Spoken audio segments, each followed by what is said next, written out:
بسم الله الرحمن الرحیم.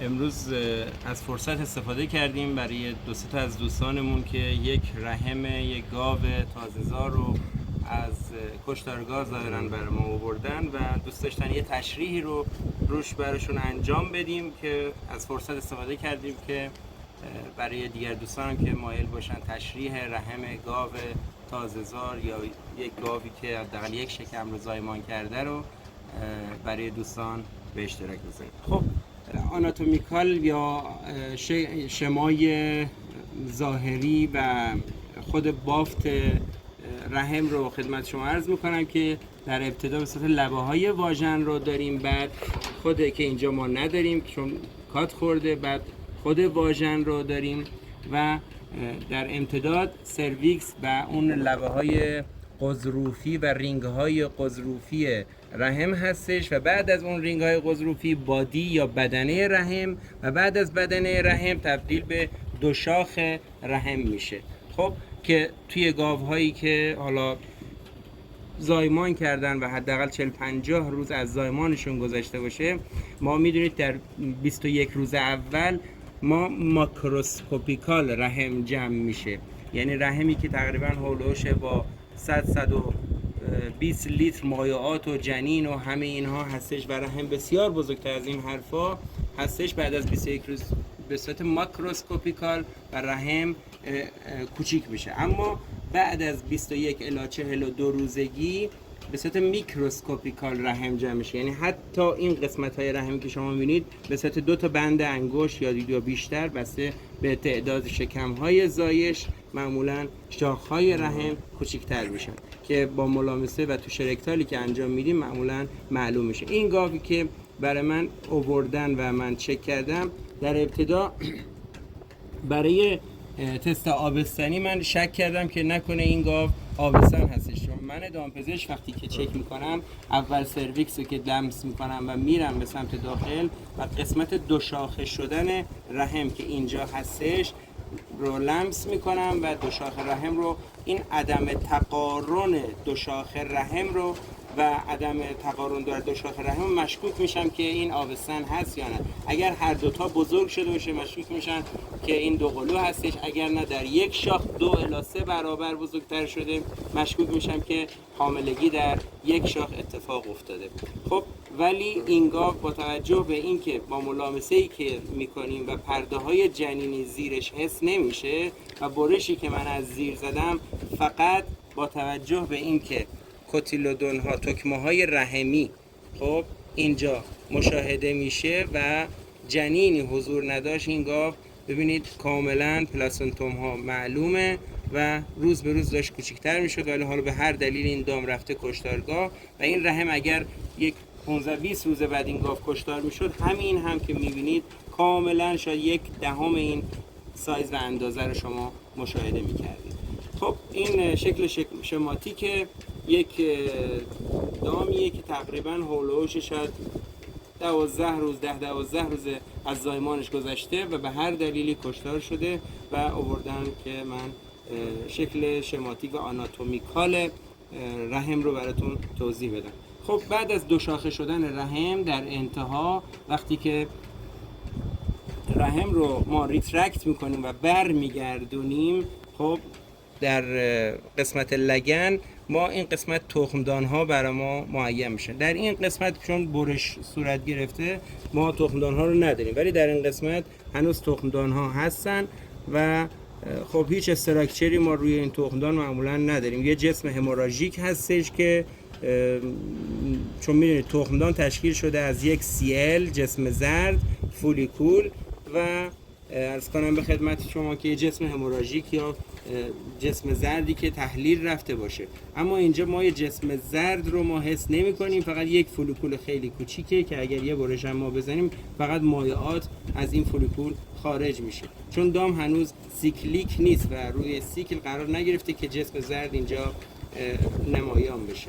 خب این حدودی توضیحاتی رو در مورد آناتومیکال رحم رو توضیح دادم خدمت شما، فقط برای اینکه سرویکس هم شما ببینید، این رینگ ها و اون حلقه های سرویکس شما ببینید. من اگر یه دونه از این سوندها رو ببینید، یه سوند تلقیح برای کسانی که دوست مایل باشن تلقیح رو یاد بگیرن. خب ما این معمولا وقتی که توش رکتال میکنیم سرویکس رو میگیریم و بعد از اینکه با زاویه 45 لبه های واژن رو تمیز میکنیم با دستمال کاغذی و همه این کارا رو بهداشت رو رعایت میکنیم، به صورت زاویه 45 درجه این گان رو هدایت میدیم به سمت داخل و میبریم از قسمت واژن میخوریم به این لبه های این رینگ های سرویکس. خب وقتی که به این لبه های گل شکفته یا اون لبه های اولیه اون سرویکس ما میرسیم، خب ما مشکل روبرو میشیم که دیگه این سوند دیگه کامل وارد نمیشه.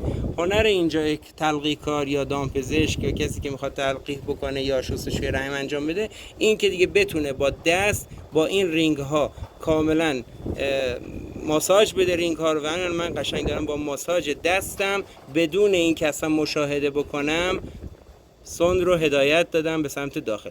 ببینید لبه سوند الان کاملا داخل رفتش. ببینید لبه سوند الان اینجا هستش بدون اینکه اصلا مشاهده بکنم. این لبه سوند اینجاست. و یا اگه بخوام به سمت چپ هدایت بدم میرم به سمت اینجا الان لبه سوند. خب و بعضی وقتا بر اساس اینکه فولیکول سمت شاخ چپ هستش یا شاخ راست، بر اساس تارگتی که دامپزشک بر اساس سونوگرافی تشخیص میده که تلقیح در شاخ چپ یا شاخ راست صورت بگیره، معمولا خب احتمال باروری هم بالاتر میره. برای تلقیح کاری که حرفه‌ای هستش میتونه گان رو به سمتی هدایت بده که فولیکول و یا سی ال در اون سمت شاخ هستش و احتمال گیرایی معمولا بالاتر میره. خب حالا برای اینکه کاملا مشاهده بکنیم دقیقاً، ببین الان مسیر این رینگ هایی که داخل هستش اگر برش بزنیم میتونیم برش بزنیم، چه مشکل نداره. آره طولی بزنیم، یه برش هم بزنیم که دیگه کاملا همه چی واضح بشه. حالا برعکس کیسی هم که اومده کیس تازه و سرویس خیلی بزرگ. آره سرویس بزرگ، معمولا اینقدر بزرگ نیست.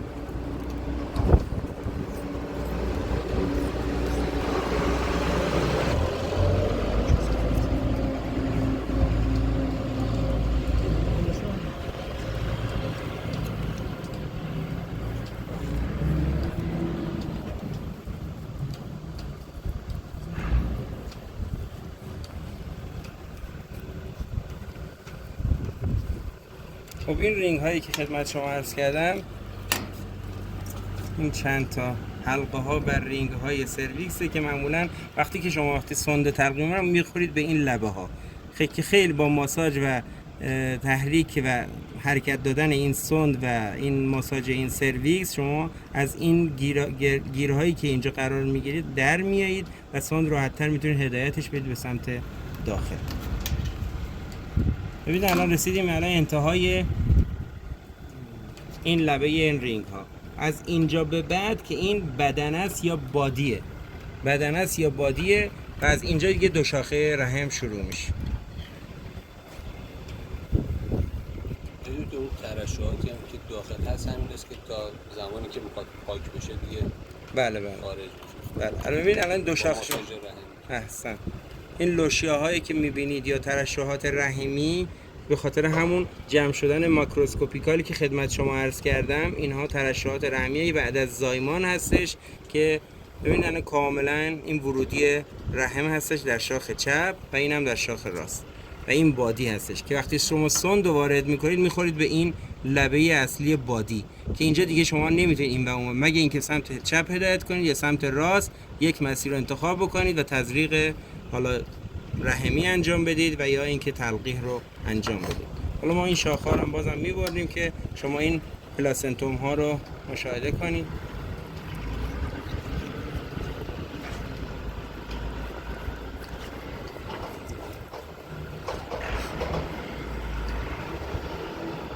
این کاملا این تکمه های رحمی هستش که در شاخه چپ اینا بعد 21 روز عرض کردم به صورت ماکروسکوپیکال، یعنی شما وقتی ملامسه میکنید رحم کاملا اومده توی لگن.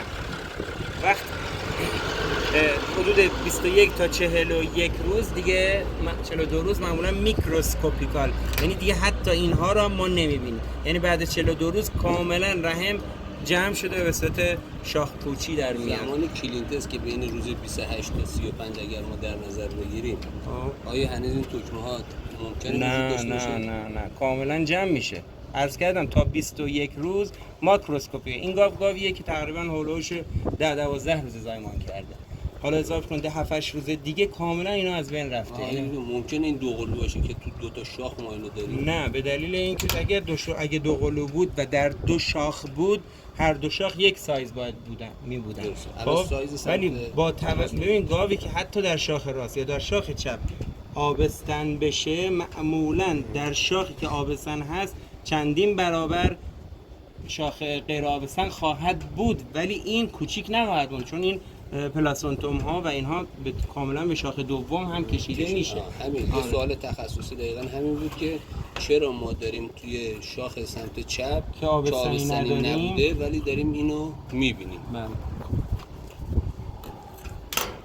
ولی مشخصا تو شاخ راسته که خیلی بزرگه. اینجاست که الان برای تشخیص آبستنی یک دامپزشک خیلی میتونه کمک بکنه. میگم وقتی با پالپیشن یا ملامسه‌ای که شما انجام میدید، شما انگار یک پرده یا چادر یا یه پارچه یا شما انداختید از روی رکتوم، از روی روده شما دارید ملامسه میکنید. این تکمه ها رو که شما حس میکنید، ببین الان از زیر دست، اگه اینجا کامل فیلم بگی، ببین از زیر دست ببینید یه چیز در میره اینجا، ببینید این کامل وقتی لمس میکنید از زیر دست در میره. خب اینا همون پلاسنتوم ها هستن که کاملا حس میشن زیر پوست. خب اینها رو شما اگر ملامسه کنید ببینید کاملا برای اگر آبستنی بود این سن تقریبا 3 ماه 3 ماه و نیم آبستنی بود.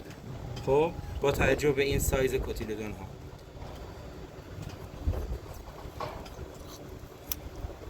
اینم انتهای شاخ که میدونید که اینها نقششون چیه. اینا باند میشن، کوتیلودون با کارنکول ها باند میشن و جفت رو تشکیل میدن و خونرسانی به جنین رو از طریق مادر به جنین از طریق بند ناف خونرسانی رو انجام میدن. این هم قسمت داخلی بدنه. این شیارهایی که شما میبینید این همون زبرالاین یا همون جمع شدن رحم هستش که کاملا ببینید این حالت، این خطوطی که شما میبینید همون حالت چروکیدگی رحمی که اتفاق میفته، همون که وقتی ملامسه میکنیم به خصوص توی 10 روز اول زایمان، بعد از زایمان وقتی ملامسه میکنیم اگر این خطوط رو من دامپزشک حس بکنم یعنی اتفاق خوب داره میفته، یعنی اون زبرالاینا یا اون خطوط جمع شدن رحم خوبه، داره اتفاق میفته و رحم کار خودشو، یعنی دام داره کار خودشو درست انجام میده و رحم سریعتر داره جمع میشه. خب این یک مختصر مفیدی بود. ببخشید یک سری حالا شرایط خوب نبود، یک سری اتفاقات هم وسط ویدیو افتاد، تراکتور اومد و رفت. حالا انشالله در ویدیوهای بعدی توضیحات کاملتر رو خدمت شما میگم. متشکرم، موفق باشید.